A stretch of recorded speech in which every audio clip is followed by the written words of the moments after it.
మన ఆంధ్ర ప్రజలు ఇంకా గౌరవించుకోవాల్సిన పరిస్థితి ఉంది. ఇంకా నిజంగా గుర్తించలేదా?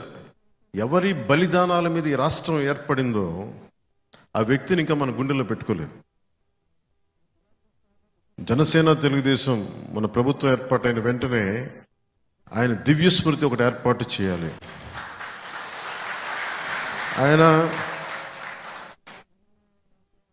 ఆయన ఒక్క వైశ్య కులానికి చెందిన వ్యక్తి కాదు.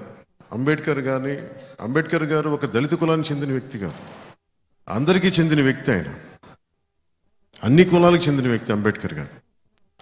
అల్లూరి సీతారామరాజు ఒక క్షత్రియ కులానికి చెందిన వ్యక్తి కాదు, సమస్త మానవాళికి చెందిన వ్యక్తి అల్లూరి సీతారామరాజు. కానీ దురదృష్టవశాత్తు మనం దూరం చేసుకున్నాం ఇలాంటి మహానుభావులందరినీ. ఒక అల్లూరి సీతారామరాజు గారు కానీ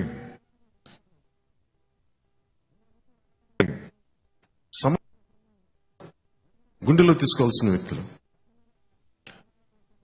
నేను కోరుకుంటుంది కూడా కులాల ఐక్యత చాలా తప్పని పడేవాడిని. ఈ పదవులు, రాజకీయాలు, దీని అంతిమ లక్ష్యం ప్రజలకి మేలు చేయడానికి తప్ప, సమాజంలో సుస్థిరత తీసుకురావడానికి తప్ప, శాంతి సౌభాగ్యాలు నెలకొల్పడానికి తప్ప విడగొట్టడానికి.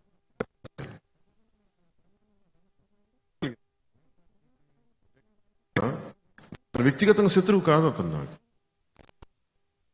కానీ అతను చేసే విధానాలు చాలా విచ్ఛిన్నంగా ఉంటాయి.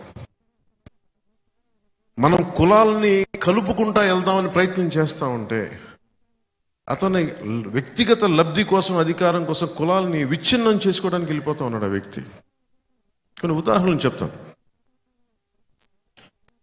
నేను 2014 నుంచి కూడా నేనేం కోరుకున్నా అంటే, తెలంగాణలో అందరినీ ఆంధ్ర వాళ్ళగా తిట్టి పంపించారు. వాళ్ళు అక్కడ కులాలు చూడాల. అలాగే ఇక్కడున్న 23 బీసీ కులాలు తెలంగాణలో తీసేశారు.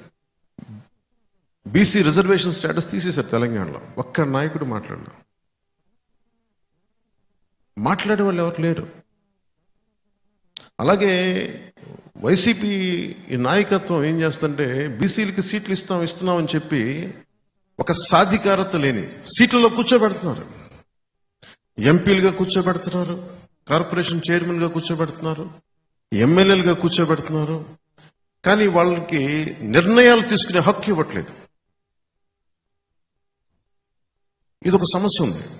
నేను కోరుకుంటుంది నిజంగా రామ్ మనోహర్ లోహియా గారు ప్రతిపాదించింది, అన్ని వెనకబడ్డ కులాల దగ్గర నుంచి శెట్టి బలిజలు కానీ, గౌడ కులస్తులు కానీ, యాదవ కులస్తులు కానీ, దేవాంగులు, కొప్పిలి వెలములు, కాళింగులు, నగరాలు, తూర్పు కాపులు,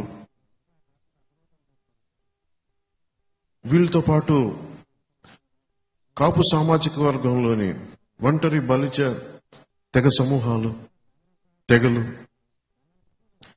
వీళ్ళందరూ కూడా ఎక్కువ సంఖ్యాబలం ఉన్న కులాలు ఇవన్నీ. అందుకే వీళ్ళలో సఖ్యత లేదు. వీళ్ళలో సంఖ్యాబలం ఉన్న కులాల్లో సఖ్యత లేదు, సఖ్యత ఉండదు. ఆ సఖ్యత సాధిస్తేనే తప్ప ఈ కులాలు వైఎస్ జగన్ దగ్గర దేహి అనుకునే పరిస్థితి నుంచి బయటపడతారు. సంఖ్యాబలం ఈ కులాలది, అధికారం జగన్ది. ఈ పరిస్థితి మారాలి, మారుతుంది, మారుస్తాం. శెట్టి బలిజలు కులస్తులు ఎదగడం అంటే, గౌడ కులస్తులు ఎదగడం అంటే, యాదవ కులస్తులు ఎదగడం అంటే మిగతా కులాలు తగ్గడం కాదు. మిగతా కులాలు తగ్గడం కాదు, పై కులాలు తగ్గడం కాదు, ఉచ్చి కులాలు తగ్గడం కాదు. అణగారిన కులాలు ఎదగడం, సాధికారత సంపాదించడం. నేను ఆ దిశగా నేను ఆలోచిస్తా ఉన్నాను.